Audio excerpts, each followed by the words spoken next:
Dhaka's strategic location on the river made it a perfect place for Asian and European merchants trading internationally in silk, cotton, and other luxury goods.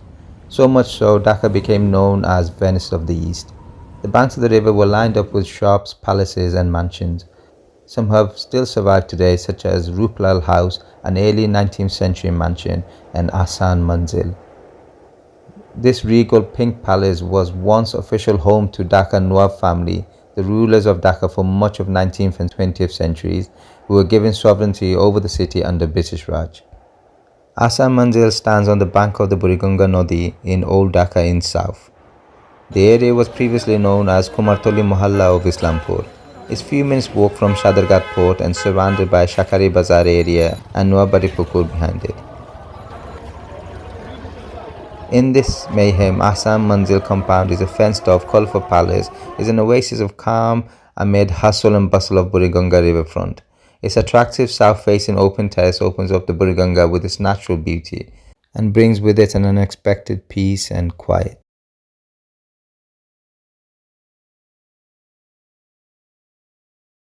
Ahsan Manzil was built between 1859 and 1872 on a site of a former French factory. According to some historians, during the Mughal period, Sheikh Inayatullah, a zamindar of Jamalpur Pargana or district, built a palace called Mahal or Pleasure Palace on this site where he kept beautiful girls.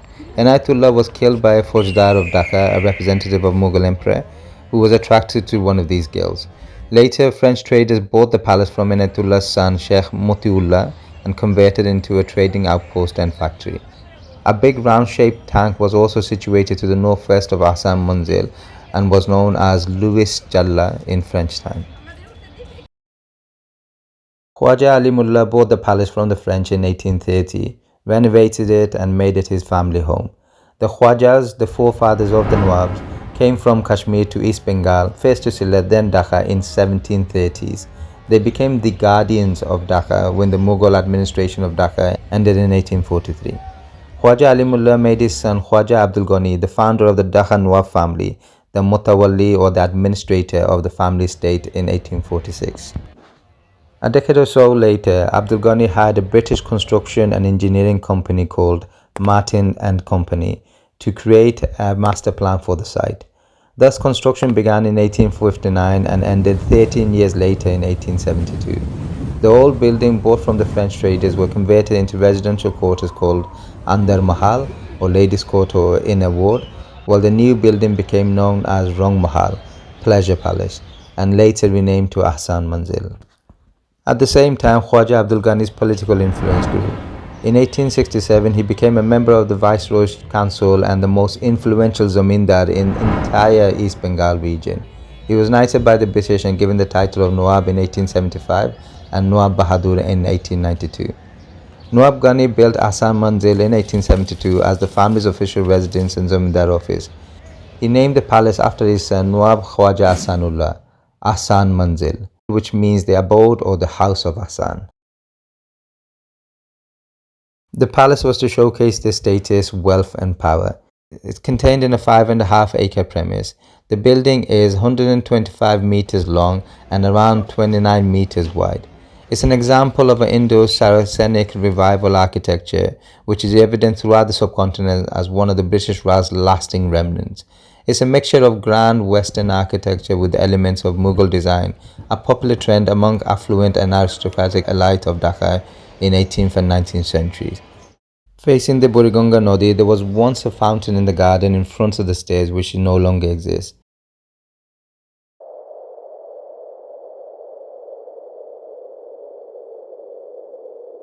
It's hard to imagine now, but this majestic building once dominated the riverfront skyline of Dhaka. Dignitaries would come here by luxury boats and walk up its grand flight of stairs. Many influential people of the British Raj either visited or stayed in Ahsan Manzil. People like Lord George Nathaniel Curzon, the Governor General of British India in 1899, came to Dhaka to gather support for the partition of Bengal and stayed here as a guest of Nawab Salimullah Bahadur in 1904. 2 years later, in 1906, Muslim leaders from all over the subcontinent met here and then formed the political party All India Muslim League, which spearheaded the creation of Pakistan in 1947.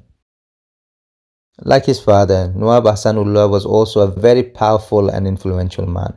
It is said there is no mosque, mausoleum, or important public institution in Dhaka which does not bear his stamp. Both Ahsan Manzil and the Andar Mahal were badly damaged during a cyclone in 1888 and an earthquake in 1897. Both times, Nawab Ahsanullah restored the building under the direction of a local engineer named Govindra Chandra Roy. The present high dome was added during the restoration work in the aftermath of the 1888 cyclone. There was nothing like the Ahsan Manzil in the whole of Dhaka during that time. It towered over the whole city and was the highest tower. Inside the palace is a reminder to Bangladesh's colonial past, displaying photos, portraits, and Islamic history of the country.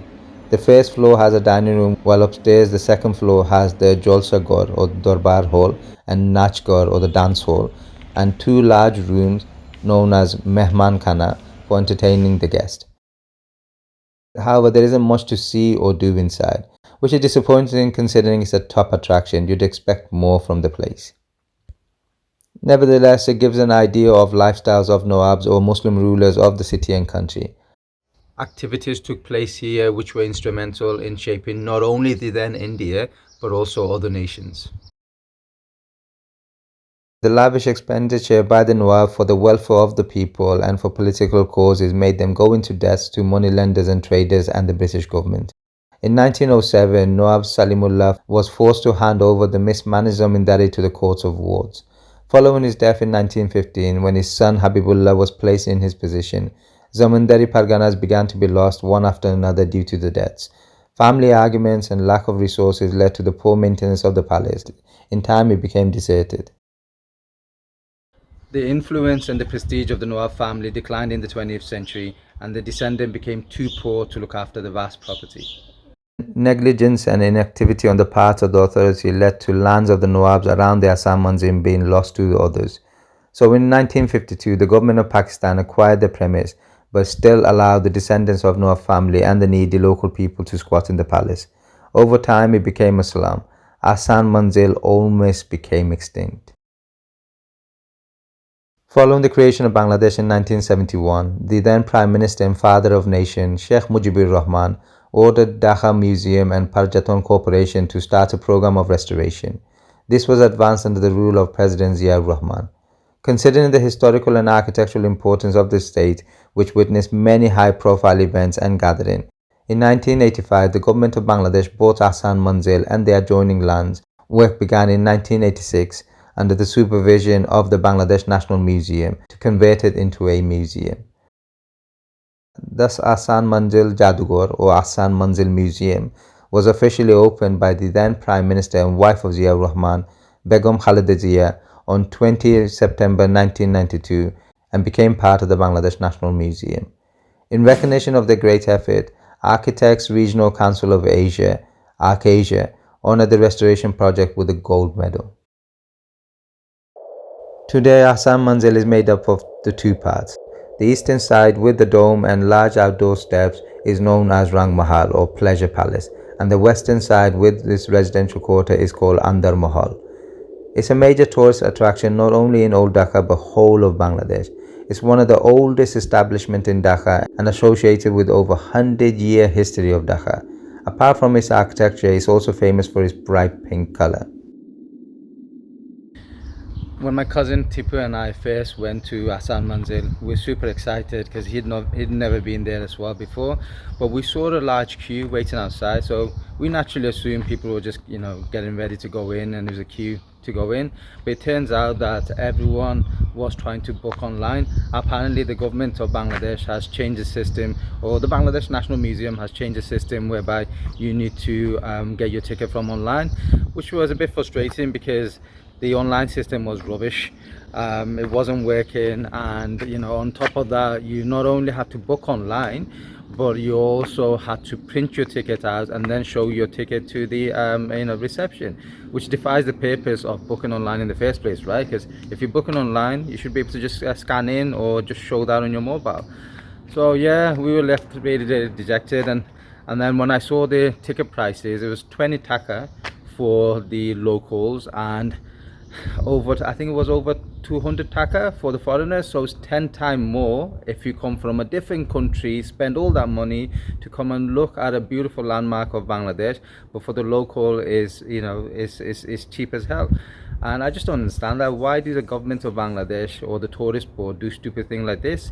Rather than making it cheaper for the tourists who's come all the way, like I said, from a different country, from all that, to enjoy the experience, and they're being charged 5 or 10 times more to see each of the landmarks. So yeah, not only was that disheartening, but then to realize that we couldn't book, we couldn't go in, we had to come back again, and on top of that, it's closed on a Thursday also.